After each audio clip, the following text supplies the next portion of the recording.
Highway पर road show कर रहे थे। रोड शो के दौरान हजारों वाहनों का काफिला और समर्थकों की भारी भीड़ के चलते बरेली बदायूं हाईवे समेत कई प्रमुख मार्गों पर लंबा जाम लग गया। इसी दौरान उत्तर प्रदेश शिक्षक पात्रता परीक्षा देने जा रहे सैकड़ों अभ्यर्थी भी जाम में फंस गए और उनका पेपर छूट गया। छात्रों का कहना है कि उन्होंने इस परीक्षा के लिए खूब मेहनत की थी, लेकिन एक दिन की अव्यवस्था ने उनका भविष्य दांव पर लगा दिया। परीक्षा छूटने के बाद छात्र छात्राओं में भारी नाराजगी देखने को मिली।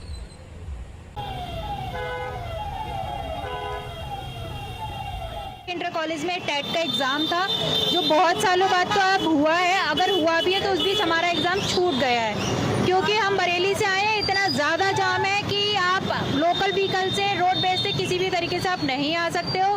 प्लस बदायूं के पास जो नवादा है वहाँ से लेके पूरा दातागंज चौक, मतलब दातागंज चौक तक जाम ही जाम है। पता था ये एग्ज़ाम पहले से ही था तो रैली निकालने की परमिशन देनी ही नहीं चाहिए थी। परमिशन दी थी, अब ये एग्ज़ाम जो है वो कैंसिल होना।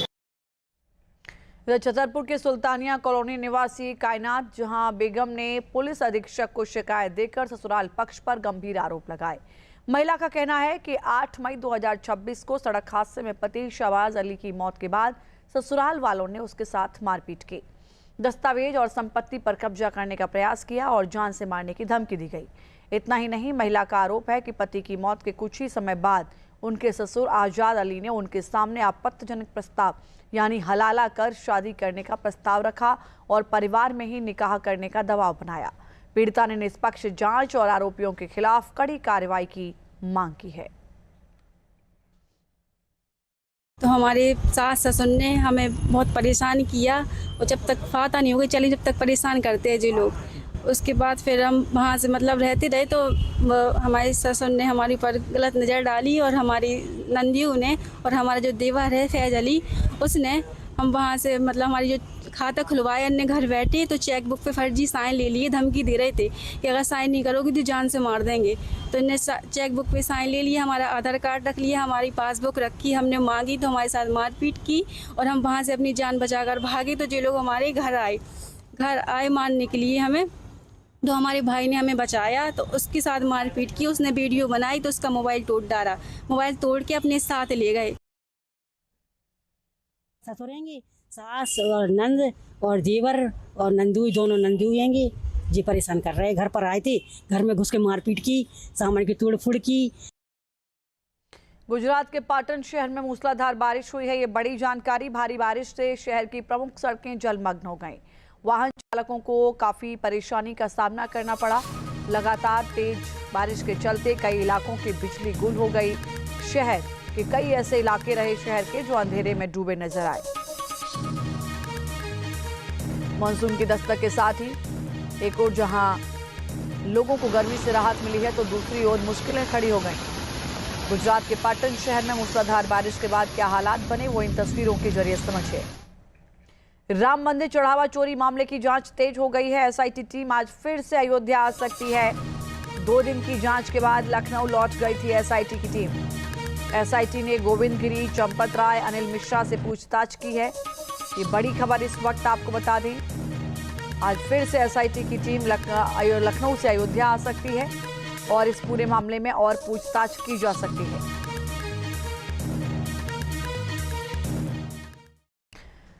अयोध्या राम मंदिर चढ़ावा घोटाले में संघ ने पहली बार बयान दिया। संघ ने मंदिर में जो कुछ हुआ उसे दुर्भाग्यपूर्ण बताया, लेकिन साथ में धैर्य रखने की भी अपील की। जबकि विपक्ष अब इस पूरे मुद्दे पर आक्रामक हो चुका है और सवाल उठने लगे कि क्या सनातन संकट में है। देखिए रिपोर्ट। भगवान राम का पावन धाम अयोध्या, जहां से युगों पहले रामराज की स्थापना हुई, मर्यादा के सर्वोत्तम स्वरूप की लक्ष्मण रेखा खींची गई, उसी पावन भूमि पर पाप हो गया। भगवान राम को अर्पित चढ़ावे में चोरी हो गई और अब इस चोरी की कलई परत दर परत खुलने लगी है। सवाल श्री राम जन्मभूमि ट्रस्ट के महासचिव चंपत राय पर भी उठ रहे हैं और इस बीच चंपत राय की गणना कर्मियों के साथ 4 तस्वीरें सामने आई हैं। इन तस्वीर को देखिए। इस तस्वीर में चंपत राय कुछ लोगों को निर्देश देते नजर आ रहे हैं और अब इस तस्वीर को देखिए। इसमें चंपत राय एक भरी पूरी टीम के बीच में बैठे नजर आ रहे हैं। इस तस्वीर में चंपत राय के साथ ट्रस्टी अनिल मिश्रा भी हैं। यह दान गणना व्यवस्था की तस्वीर है। बताया जा रहा है कि 10 अप्रैल 2024 को चंपत राय ने दान पात्र गणना टीम के साथ मीटिंग की थी।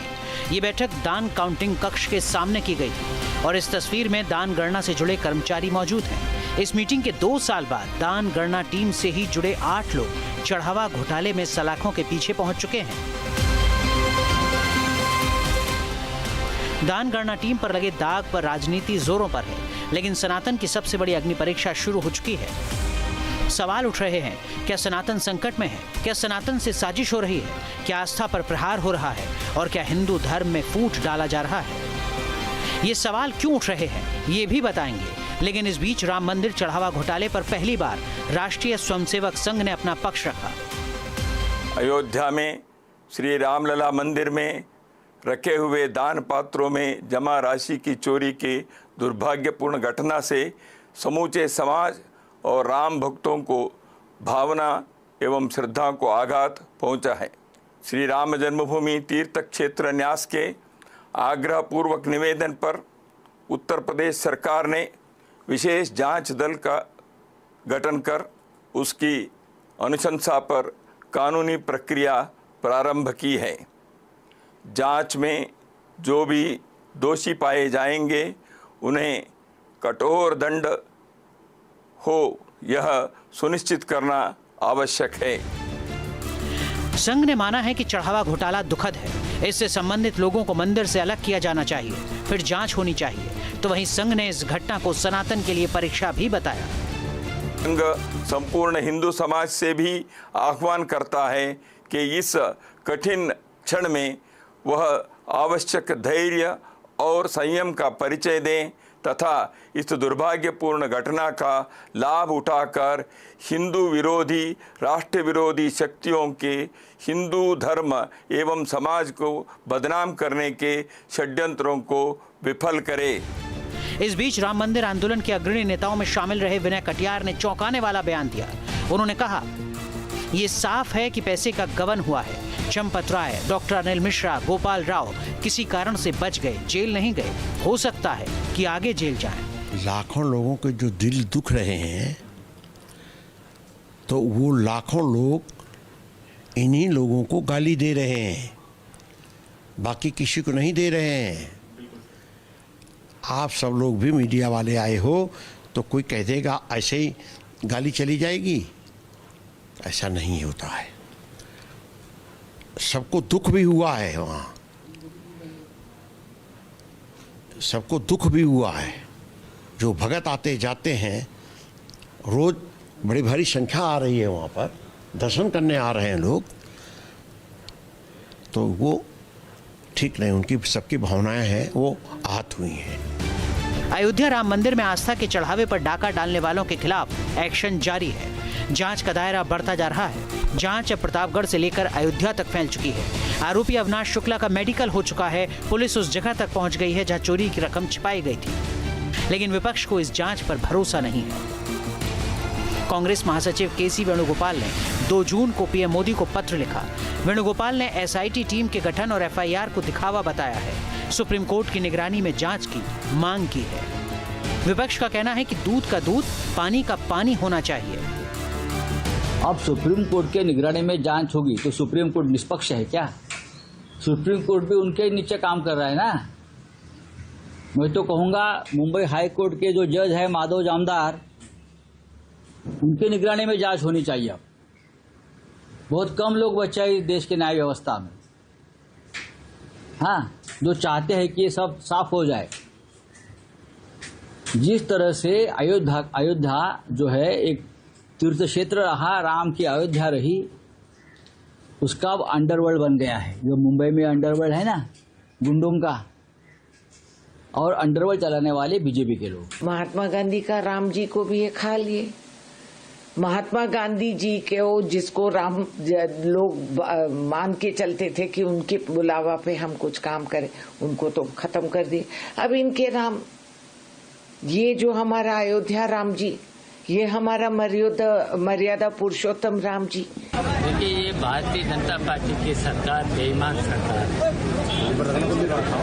तो ये देखिए, भगवान राम के मंदिर में चोरी हो जाए,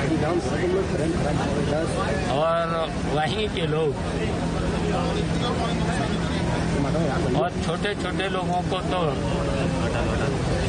पकड़े गए हैं, जेल भेजे गए हैं, लेकिन बड़े लोगों को बचाया जा रहा है। विपक्ष का आरोप है कि चढ़ावा चोरी जैसे गंभीर मामले में कार्रवाई तो हो रही है, लेकिन बड़ी मछलियों को बचाया जा रहा है। और अभी तक अगर मैं केयरफुली एग्जामिन करूं कि the way SIT is going, उसमें साफ तौर पे दिख रहा है कि कबई मांगुर पकड़े जाएंगे, कतला, रेहू और शार्क प्रोटेक्ट किए जाएंगे। वैसे तो घोटाले पहले भी होते रहे हैं, अरबों की लूट के आरोप लगते रहे हैं, लेकिन सियासत बदली हुई है। राजनीति में राम मंदिर का चढ़ावा घोटाला हावी है। सरकार ने एसआईटी का गठन करके उस समस्या के समाधान के लिए गतिविधियां प्रारंभ कर दी हैं, इसलिए प्रतीक्षा करनी चाहिए। राजनेताओं ने राजनीति नहीं करनी चाहिए। माननीय मुख्यमंत्री जी ने दूध का दूध पानी का पानी जब बयान दिया तो केवल बयान नहीं दिया, तत्काल बाद एसआईटी जांच की शुरुआत हुई, एफआईआर हुई, लोगों की गिरफ्तारी हुई और आज भी तेज गति से एसआईटी की जांच चल रही है, पारदर्शी जांच चल रही है। अब सवालों के घेरे में वो लोग हैं जिन्होंने श्री राम जन्मभूमि वापस पाने के लिए चले जन आंदोलन की अगुवाई की, और कसौटी पर परखा जा रहा है सनातन, जिसके धाम में पाप हो गया है, चढ़ावा में चोरी का आरोप लगा है। Team news nation. राम मंदिर चढ़ावा चोरी केस से जुड़ी एक और बड़ी खबर। कैश गणना केंद्र में सुरक्षा और सख्त की गई है। सूत्रों के हवाले से ये बड़ी खबर है। काउंटिंग हॉल में मोबाइल, कैमरा, बैग ले जाने पर पाबंदी है। कैश की गणना करने वालों के लिए नया ड्रेस कोड लागू।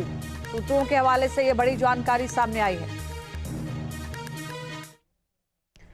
हिंदुस्तान को दहलाने की आईएसआई की साजिश एक बार फिर से फेल हो गई। पाकिस्तान में बैठे आतंकी आकाओं ने हिंदुस्तान में स्लीपर सेल एक्टिव करने की नाकाम कोशिश की थी, जिसका एटीएस और एनआईए ने भंडाफोड़ कर दिया। राजस्थान से गुजरात और एमपी तक ताबड़तोड़ छापेमारी कर एटीएस ने पाकिस्तान टेरर मॉड्यूल की कमर तोड़ दी। देखिए रिपोर्ट। जैश-ए मोहम्मद का खेल, आतंकी साजिश पे। गुजरात और राजस्थान में टेरर मॉड्यूल का भांडाफोड़, आतंकी मॉड्यूल पर एक्शन। 8 जैश आतंकी गिरफ्तार।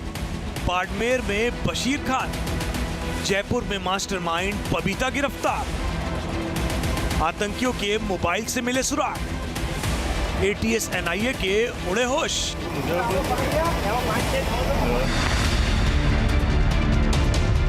पाकिस्तान है कि मानता नहीं। सीमा पार से भारत में गड़बड़ी फैलाने के मकसद से मुनीर एंड कंपनी रोज नई साजिश रचती है, लेकिन भारतीय एजेंसियां इन नापाक आतंकी मंसूबों पर पानी फेर देती है। भारत में इन दिनों एटीएस एक्शन में है। गुजरात और राजस्थान से लेकर एमपी तक ताबड़तोड़ छापेमारी कर आतंकी नेटवर्क को ध्वस्त करने में जुटी है। राजस्थान एटीएस ने 20 से ज्यादा शहरों में छापेमारी कर पाकिस्तानी आतंकी शहजाद भट्टी के गुर्गों पर एक्शन किया है। 28 संदिग्धों को हिरासत में लिया गया है, जिसमें से एक यूबर बशीर खान है, जो बाड़मेर से गिरफ्तार किया गया।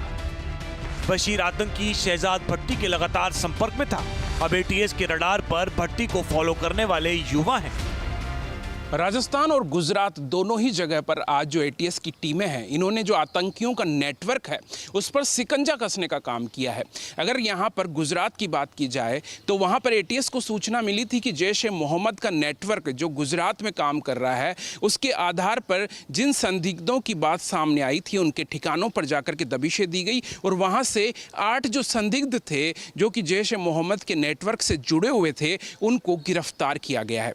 वहीं राजस्थान की बात जाए तो यहां पर भी एटीएस को सूचना मिल रही थी, कुछ इनपुट्स मिले थे कि पाकिस्तान से जो शहजाद भट्टी अपना नेटवर्क चलाता है, उससे जुड़े हुए कुछ लोग राजस्थान में सक्रिय हैं, सोशल मीडिया के जरिए उनसे जुड़े हुए हैं। उसी के आधार पर 20 अलग अलग जगहों पर आज जाकर के एटीएस की टीमों ने दबिश दी और वहां से 28 लोगों को हिरासत में लिया। एटीएस का दावा है कि आतंकी भट्टी भारत के युवाओं को पैसों के लालच देकर आतंकी भट्टी में झोंक रहा था। एक बशीर पुत्र आदम जाति मुसलमान, निवासी गागरिया, पुलिस थाना रामसर है, उसके खिलाफ एक FIR दर्ज हुई है और उसको गिरफ्तार किया गया है। उसका जो मोबाइल है उसमें जो हमने चेक किया था उसमें व्हाट्सएप और इंस्टा ID चेक की हुई, तो उसमें जो शहजाद भट्टी जो पाकिस्तान का आतंकी है उससे उसकी चैट और उसको जो भारत की जो गतिविधियाँ है और जो भारत की अखंडता को प्रभुता को खतरे में डालने वाला है। शहजाद भट्टी एक मोहरा है, जबकि इसका आका और हैंडलर पाकिस्तान में बैठा है। सूत्रों के मुताबिक इस स्लीपर सेल राजस्थान के अलग अलग हिस्सों में एक्टिव है। इन्हें हवाला के जरिए पैसे पहुंचाए जा रहे हैं। बॉर्डर से सटे इलाकों में आतंकी शहबाज भट्टी अपने नेटवर्क खड़ा करने में जुटा है, जिससे भारत लहूलुहान किया जा सके। अब आपको खूंखार आतंकी शहजाद भट्टी के काली कुंडली के बारे में बताते हैं। दरअसल ये कुख्यात हथियार स्मगलर है और दुबई से नेटवर्क ऑपरेट करता है। पाकिस्तानी माफिया फारूक खोकर का राइट हैंड बन चुका है। पाकिस्तान के अलावा दुबई, अमेरिका और कनाडा तक आतंकी नेटवर्क है। इंस्टाग्राम के जरिए पैसों का लालच देता है। टारगेट पर 19 से 23 के युवा हैं। ये ISI के इशारे पर भारत से बॉर्डर इलाके में स्लीपर सेल बना रहा है। ATS सूत्रों के मुताबिक राजस्थान में जैश की स्लीपर सेल एक्टिव होने की आशंका है। जयपुर में वाटिका इलाके से गिरफ्तार हुई 36 साल की बबीता धाकड़ उर्फ खदीजा भी पाकिस्तान के इशारे पर भारत में गड़बड़ी फैलाने की फिराक में थी। उसे गिरफ्तार कर जेल भेज दिया गया है। दरअसल बबीता कोई साधारण संदिग्ध नहीं थी, वो अंतर्राष्ट्रीय मास्टरमाइंड आतंकियों के सीधे संपर्क में थी। बड़ी खबर आपको बता दें, बदायूं में रोड शो की वजह से भीषण जाम लगा, जिस जाम में फंस गए अभ्यर्थी और शिक्षक पात्रता परीक्षा देने जा रहे थे सैकड़ों अभ्यर्थी जो जाम में फंस गए। TT की परीक्षा देने जा रहे कई अभ्यर्थियों का पेपर छूट गया। जाम में फंसने की वजह से बीजेपी के प्रदेश उपाध्यक्ष हाईवे पर रोड शो कर रहे थे। रोड शो के दौरान हजारों वाहनों का काफिला और समर्थकों की भारी भीड़ के चलते बरेली बदायूं हाईवे समेत कई प्रमुख मार्गों पर लंबा जाम लग गया। इसी दौरान उत्तर प्रदेश शिक्षक पात्रता परीक्षा देने जा रहे सैकड़ों अभ्यर्थी भी जाम में फंस गए और उनका पेपर छूट गया। छात्रों का कहना है कि उन्होंने इस परीक्षा के लिए खूब मेहनत की थी, लेकिन एक दिन की अव्यवस्था ने उनका भविष्य दांव पर लगा दिया। परीक्षा छूटने के बाद छात्र छात्राओं में भारी नाराजगी देखने को मिली।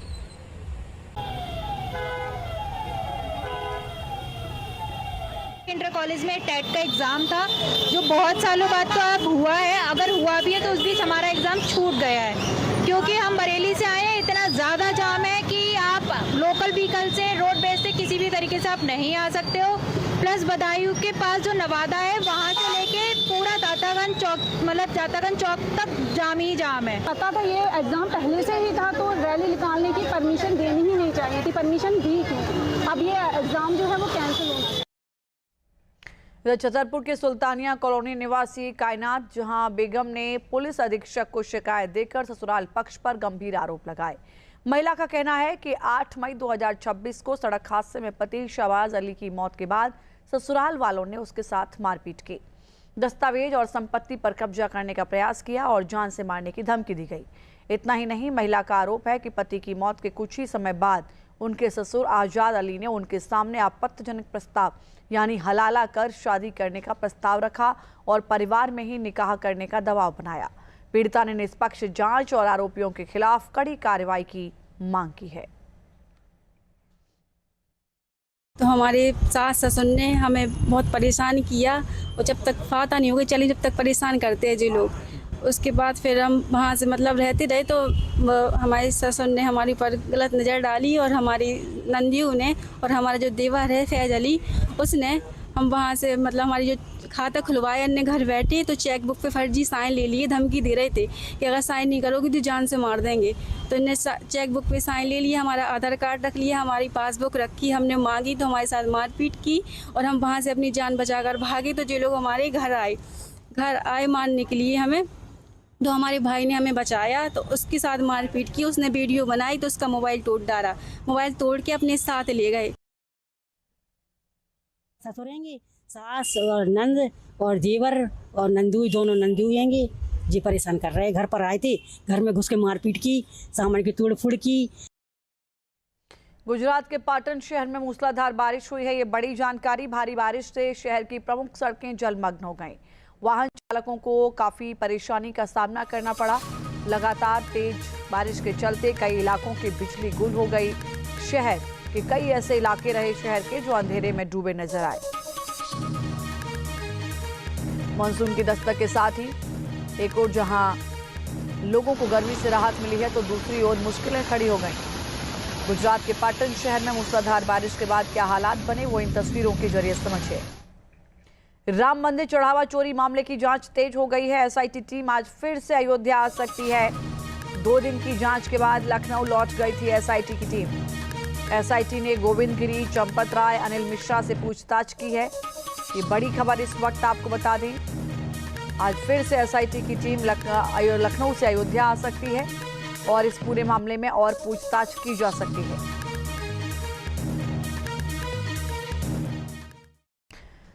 अयोध्या राम मंदिर चढ़ावा घोटाले में संघ ने पहली बार बयान दिया। संघ ने मंदिर में जो कुछ हुआ उसे दुर्भाग्यपूर्ण बताया, लेकिन साथ में धैर्य रखने की भी अपील की। जबकि विपक्ष अब इस पूरे मुद्दे पर आक्रामक हो चुका है और सवाल उठने लगे कि क्या सनातन संकट में है। देखिए रिपोर्ट। और अब इस चोरी की कलई परत दर परत खुलने लगी है। सवाल श्री राम जन्मभूमि ट्रस्ट के महासचिव चंपत राय पर भी उठ रहे हैं और इस बीच चंपत राय की गणना कर्मियों के साथ 4 तस्वीरें सामने आई हैं। इन तस्वीर को देखिए। इस तस्वीर में चंपत राय कुछ लोगों को निर्देश देते नजर आ रहे हैं और अब इस तस्वीर को देखिए। इसमें चंपत राय एक भरी पूरी टीम के बीच में बैठे नजर आ रहे हैं। इस तस्वीर में चंपत राय के साथ ट्रस्टी अनिल मिश्रा भी हैं। यह दान गणना व्यवस्था की तस्वीर है। बताया जा रहा है कि 10 अप्रैल 2024 को चंपत राय ने दान पात्र गणना टीम के साथ मीटिंग की थी। ये बैठक दान काउंटिंग कक्ष के सामने की गई थी और इस तस्वीर में दान गणना से जुड़े कर्मचारी मौजूद हैं। इस मीटिंग के 2 साल बाद दान गणना टीम से ही जुड़े 8 लोग चढ़ावा घोटाले में सलाखों के पीछे पहुंच चुके हैं। दान गणना टीम पर लगे दाग पर राजनीति जोरों पर है, लेकिन सनातन की सबसे बड़ी अग्नि परीक्षा शुरू हो चुकी है। सवाल उठ रहे हैं, क्या सनातन संकट में है? क्या सनातन से साजिश हो रही है? क्या आस्था पर प्रहार हो रहा है? और क्या हिंदू धर्म में फूट डाला जा रहा है? ये सवाल क्यों उठ रहे हैं ये भी बताएंगे। लेकिन इस बीच राम मंदिर चढ़ावा घोटाले पर पहली बार राष्ट्रीय स्वयंसेवक संघ ने अपना पक्ष रखा। अयोध्या में श्री रामलला मंदिर में रखे हुए दान पात्रों में जमा राशि की चोरी के दुर्भाग्यपूर्ण घटना से समूचे समाज और राम भक्तों को भावना एवं श्रद्धा को आघात पहुंचा है। श्री राम जन्मभूमि तीर्थ क्षेत्र न्यास के आग्रहपूर्वक निवेदन पर उत्तर प्रदेश सरकार ने विशेष जांच दल का गठन कर उसकी अनुशंसा पर कानूनी प्रक्रिया प्रारंभ की है।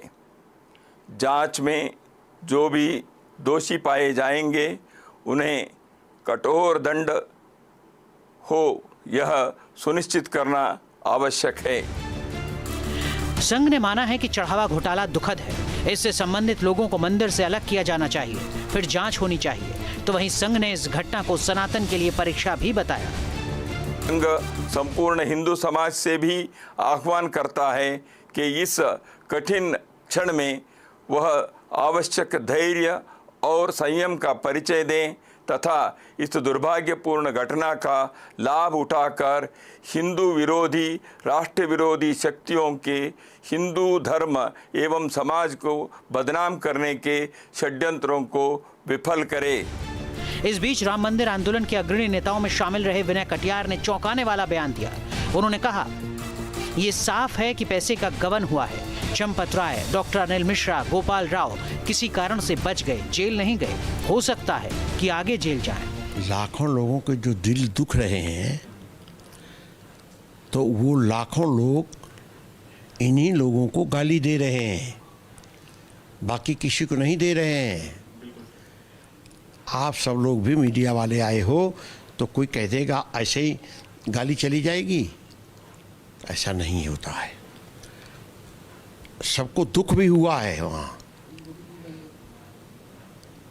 सबको दुख भी हुआ है। जो भगत आते जाते हैं, रोज बड़ी भारी संख्या आ रही है, वहाँ पर दर्शन करने आ रहे हैं लोग। तो वो ठीक नहीं, उनकी सबकी भावनाएं हैं वो आहत हुई हैं। अयोध्या राम मंदिर में आस्था के चढ़ावे पर डाका डालने वालों के खिलाफ एक्शन जारी है। जांच का दायरा बढ़ता जा रहा है। जांच अब प्रतापगढ़ से लेकर अयोध्या तक फैल चुकी है। आरोपी अविनाश शुक्ला का मेडिकल हो चुका है। पुलिस उस जगह तक पहुंच गई है जहां चोरी की रकम छिपाई गई थी, लेकिन विपक्ष को इस जांच पर भरोसा नहीं है। कांग्रेस महासचिव केसी वेणुगोपाल ने 2 जून को पीएम मोदी को पत्र लिखा।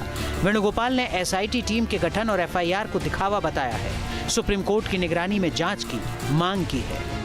विपक्ष का कहना है कि दूध का दूध, पानी का पानी होना चाहिए। अब सुप्रीम कोर्ट के निगरानी में जांच होगी तो सुप्रीम कोर्ट निष्पक्ष है क्या? सुप्रीम कोर्ट भी उनके नीचे काम कर रहा है ना। मैं तो कहूँगा मुंबई हाई कोर्ट के जो जज है माधव जामदार, उनके निगरानी में जांच होनी चाहिए। अब बहुत कम लोग बचा है देश के न्याय व्यवस्था में, हाँ, जो चाहते हैं कि ये सब साफ हो जाए।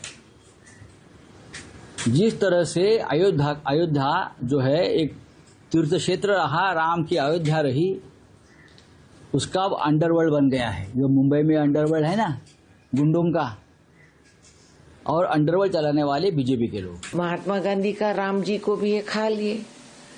महात्मा गांधी जी के वो जिसको राम लोग मान के चलते थे कि उनके बुलावा पे हम कुछ काम करें, उनको तो खत्म कर दिए। अब इनके राम, ये जो हमारा अयोध्या राम जी, ये हमारा मर्यादा पुरुषोत्तम राम जी। देखिए, ये भारतीय जनता पार्टी की सरकार बेईमान सरकार है। तो ये देखिए, भगवान राम के मंदिर में चोरी हो जाए और वहीं के लोग और छोटे छोटे लोगों को तो पकड़े गए हैं, जेल भेजे गए हैं, लेकिन बड़े लोगों को बचाया जा रहा है। विपक्ष का आरोप है कि चढ़ावा चोरी जैसे गंभीर मामले में कार्रवाई तो हो रही है, लेकिन बड़ी मछलियों को बचाया जा रहा है। और अभी तक अगर मैं केयरफुली एग्जामिन करूं कि the way SIT is going, उसमें साफ तौर पे दिख रहा है कि कबई मांगुर पकड़े जाएंगे, कतला, रेहू और शार्क प्रोटेक्ट किए जाएंगे।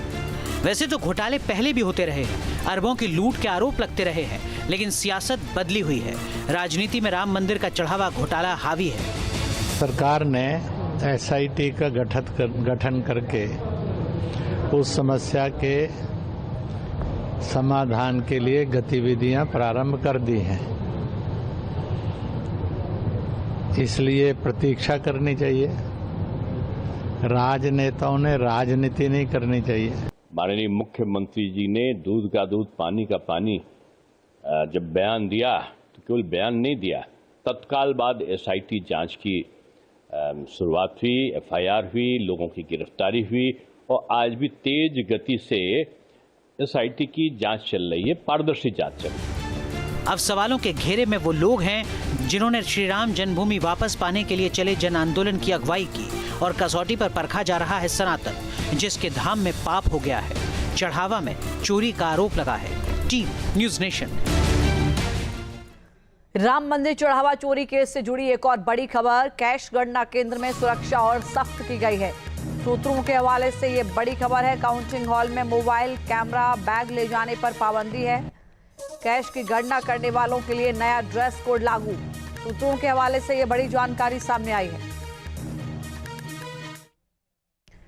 हिंदुस्तान को दहलाने की आईएसआई की साजिश एक बार फिर से फेल हो गई। पाकिस्तान में बैठे आतंकी आकाओं ने हिंदुस्तान में स्लीपर सेल एक्टिव करने की नाकाम कोशिश की थी, जिसका एटीएस और एनआईए ने भंडाफोड़ कर दिया।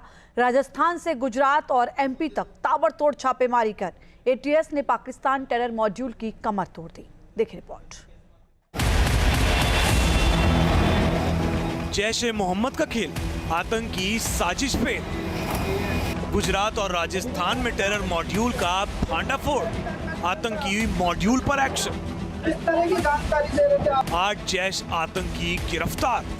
बाड़मेर में बशीर खान, जयपुर में मास्टरमाइंड बबीता गिरफ्तार। आतंकियों के मोबाइल से मिले सुराग। एटीएस एनआईए के उड़े होश।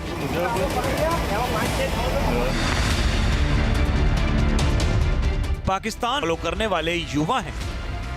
राजस्थान और गुजरात दोनों ही जगह पर आज जो एटीएस की टीमें हैं, इन्होंने जो आतंकियों का नेटवर्क है उस पर सिकंजा कसने का काम किया है। अगर यहाँ पर गुजरात की बात की जाए तो वहाँ पर एटीएस को सूचना मिली थी कि जैश-ए-मोहम्मद का नेटवर्क जो गुजरात में काम कर रहा है, उसके आधार पर जिन संदिग्धों की बात सामने आई थी उनके ठिकानों पर जाकर के दबिशें दी गई और वहाँ से 8 जो संदिग्ध थे जो कि जैश-ए-मोहम्मद के नेटवर्क से जुड़े हुए थे, उनको गिरफ्तार किया गया है। वहीं राजस्थान की बात की जाए तो यहाँ पर भी एटीएस को सूचना मिल रही थी, कुछ इनपुट्स मिले थे कि पाकिस्तान से जो शहजाद भट्टी अपना नेटवर्क चलाता है उससे जुड़े हुए कुछ लोग राजस्थान में सक्रिय हैं, सोशल मीडिया के जरिए उनसे जुड़े हुए हैं। उसी के आधार पर 20 अलग अलग जगहों पर आज जाकर के एटीएस की टीमों ने दबिश दी और वहाँ से 28 लोगों को हिरासत में लिया। एटीएस का दावा है कि आतंकी भट्टी भारत के युवाओं को पैसों के लालच देकर आतंकी भट्टी में झोंक रहा था। एक बशीर पुत्र आदम जाति मुसलमान निवासी गागरिया पुलिस थाना रामसर है, उसके खिलाफ एक एफआईआर दर्ज हुई है और उसको गिरफ्तार किया गया है।